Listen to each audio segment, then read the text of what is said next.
अस्सलामुअलैकुम, welcome to my YouTube channel chemist Bilal Ahmad. तो आज हम क्लास 9 केमिस्ट्री का chapter number 1 fundamentals of chemistry में लेक्चर नंबर 7 स्टार्ट करने जा रहे हैं, जो कि है atomic number and mass number.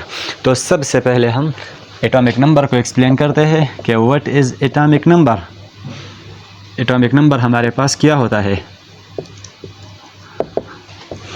तो एटॉमिक नंबर में सबसे पहले हम ये बात करेंगे कि एटॉमिक नंबर को हम रिप्रेजेंट करते हैं, represented by Z। Atomic number को हम Z से रिप्रेजेंट करते हैं। तो एटॉमिक नंबर को हम Z से क्यों रिप्रेजेंट करते हैं, इसके लिए रीज़न ये है कि एटॉमिक नंबर हमारे पास एक Latin word, atomic number is derived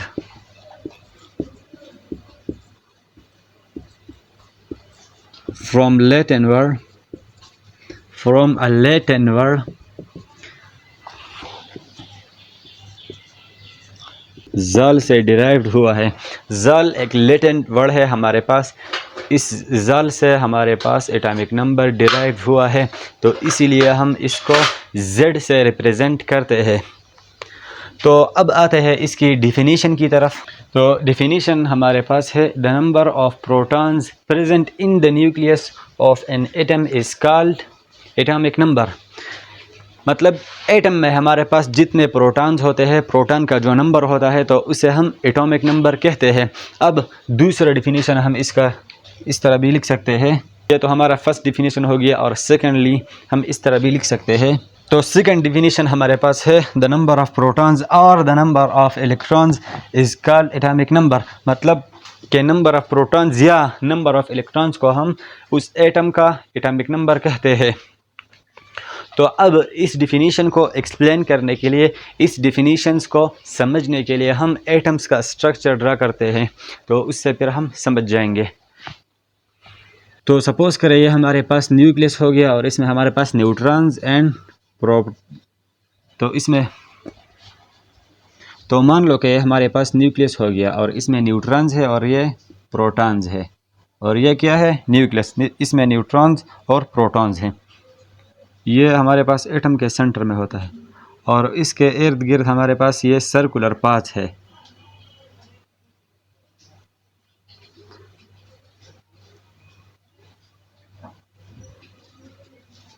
और इस सर्कुलर पाथ में हमारे पास इलेक्ट्रॉन रिवॉल्व करते हैं।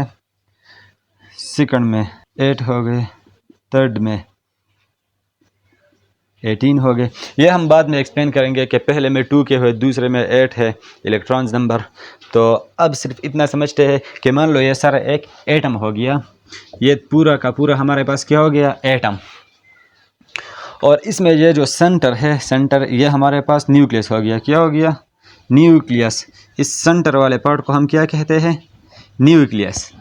और ये जो अराउंड सर्कुलर पाथ है, और ये जो सर्कुलर पाथ है, ये 1 2 3, तो इसको हम ऑर्बिट्स बोलते हैं। ऑर्बिट्स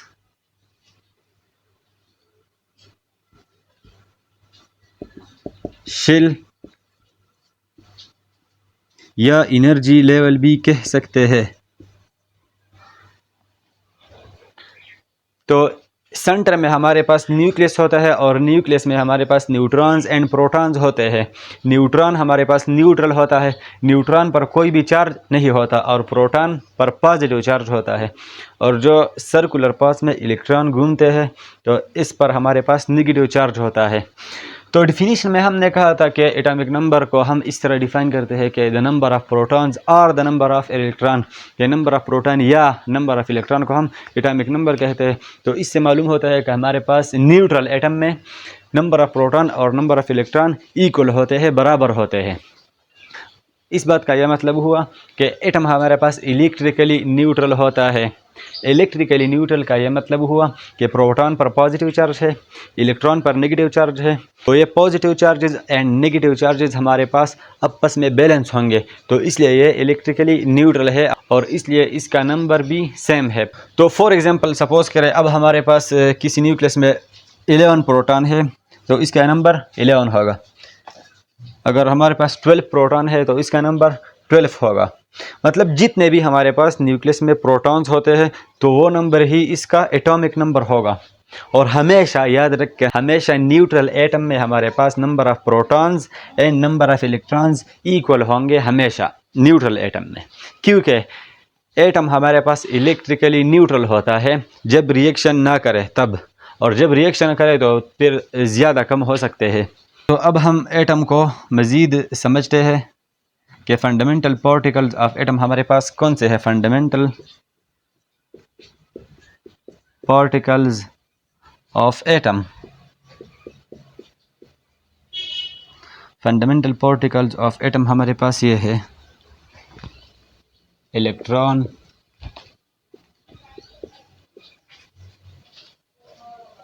जिस पर नेगेटिव चार्ज होता है, प्रोटॉन पर पॉजिटिव चार्ज होता है, और न्यूट्रॉन पर कोई चार्ज नहीं होता, न्यूट्रॉन हमारे पास न्यूट्रल होता है।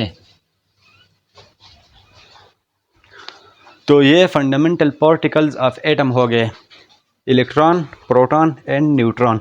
इलेक्ट्रॉन्स हमारे पास इस सर्कुलर पाथ्स में घूमता है, ये जो न्यूक्लियस के इर्द गिर्द जो सर्कुलर पाथ्स है इसमें इलेक्ट्रॉन्स घूमते हैं और इस पर नेगेटिव चार्ज है। इलेक्ट्रॉन पर हमारे पास कौन सा चार्ज है? नेगेटिव।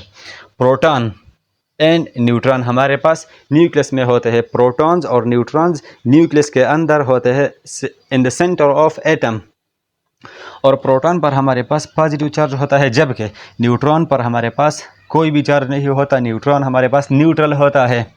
तो हम जो बात करते हैं कि एटम इज़ इलेक्ट्रिकली न्यूट्रल, तो इलेक्ट्रिकली न्यूट्रल का यह मतलब हुआ, तो इन दोनों पर अपोजिट चार्ज है ना, जब ये न्यूट्रल होगा तो ये दोनों नंबर में भी सेम होंगे।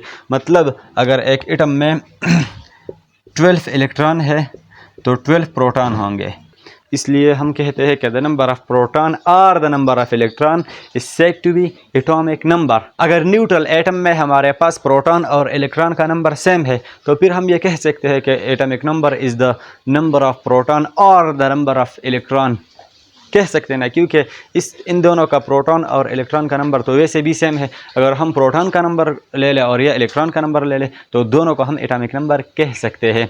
लेकिन ज़्यादातर हम पहले वाले डिफिनीशन में हमने सिर्फ ये लिखा था कि the number of proton is said to be atomic number. क्यों? जब एटम रिएक्शन करता है तो इलेक्ट्रॉन निकलता है, ज़्यादातर या नए इलेक्ट्रॉन बाहर से आते हैं, तो प्रोटॉन अपनी जगह पर रहता है, इसलिए हमने द नंबर ऑफ प्रोटॉन कहा था। तो एटॉमिक नंबर के हमने दो डेफिनेशंस किए। फर्स्ट डेफिनेशन में हमने कहा कि atomic number is defined as the number of proton is called atomic number. First definition में हमने सिर्फ प्रोटॉन नंबर को क्यों एटॉमिक नंबर कहा? इसलिए कि जब एटम हमारे पास रिएक्शन करता है तो इस एटम से हमारे पास कुछ इलेक्ट्रॉन निकल सकते हैं या कुछ इलेक्ट्रॉन ऐड हो सकते हैं, और प्रोटॉन हमारे पास वही कांस्टेंट रहते हैं, प्रोटॉन ऐड या रिमूव नहीं होते। तो इसी वजह से हमने कहा कि the number of proton is said to be atomic number. And second one definition में हमने कहा था कि द नंबर ऑफ प्रोटॉन और द नंबर ऑफ इलेक्ट्रॉन, कि द नंबर ऑफ प्रोटॉन या नंबर ऑफ इलेक्ट्रॉन को हम एटॉमिक नंबर कहते हैं। ये इसलिए कहा कि न्यूट्रल एटम में हमारे पास इलेक्ट्रॉन और प्रोटॉन का नंबर हमेशा बराबर होगा, इसलिए अगर हम प्रोटॉन का नंबर ले लें या इलेक्ट्रॉन का नंबर ले लें तो ये एक ही बात है। अब हम जाते हैं मास नंबर की तरफ। तो मास नंबर को अब हम डिफ़ाइन करते हैं कि मास नंबर हमारे पास क्या होता है। तो सबसे पहले हम मास नंबर को represented by, mass number is represented by A. Atomic number को हमने Z से रिप्रेजेंट किया था और मास नंबर को हम ए से रिप्रेजेंट करते हैं। क्यों? इसकी रीज़न ये है कि मास नंबर हमारे पास डिराइव्ड हुआ है, एक लैटिन वर्ड है एटॉमिक ज़ाल, एक लैटिन वर्ड एटॉमिक ज़ाल से डिराइव्ड हुआ है। एटॉमिक ज़ाल हमारे पास एक लैटिन वर्ड है जिससे मास नंबर डिराइव हुआ है। तो एटॉमिक ज़ाल का पहला लेटर हमारे पास ए है, इसलिए हम मास नंबर को ए से रिप्रेजेंट करते हैं। अब हम इसकी डेफिनेशन की तरफ आते हैं। तो मास नंबर का डेफिनेशन हमने लिख दिया है कि the number of protons and the number of neutrons present in the nucleus of an atom is called mass number. Atom के स्ट्रक्चर को तो हमने अब इससे पहले एक्सप्लेन किया था कि सेंटर ऑफ एटम में हमारे पास न्यूक्लियस होता है और इस न्यूक्लियस के इर्द गिर्द हमारे पास सर्कुलर पाथ्स होते हैं, जिन सर्कुलर पाथ्स में हमारे पास इलेक्ट्रॉन्स रिवॉल्व करते हैं। तो centre of the atom nucleus, nucleus में हमारे पास प्रोटॉन्स एंड न्यूट्रॉन्स होते हैं। तो उन प्रोटॉन्स और न्यूट्रॉन्स के नंबर को कलेक्टिवली, मतलब एटॉमिक नंबर में तो हमने सिर्फ प्रोटॉन का नंबर लेना था या इलेक्ट्रॉन का नंबर लेना था, क्यों। तो अब हम मास नंबर में the number of proton plus the number of neutrons को मास नंबर कहते हैं। जैसा कि एग्जांपल लेते हैं, तो अब हम atomic number and mass number की कुछ एग्जांपल लेते हैं कि पीरियोडिक टेबल में हमारे पास जो एलिमेंट्स हैं, तो इनमें कौन कौन से एलिमेंट का कौन कौन सा atomic number and mass number है। तो हमने यहाँ पर कुछ एग्जांपल ली है, तो बाकी पीरियोडिक टेबल में मेंशन है, वो आप लोगों ने याद करना होगा। तो हम ये कुछ एग्जांपल करते हैं। सबसे पहले हमने हाइड्रोजन लिया है, तो हाइड्रोजन का हमारे पास एटॉमिक नंबर है 1 और मास नंबर भी 1 है। हीलियम का हमारे पास एटॉमिक नंबर 2 है और मास नंबर हीलियम का 4 है।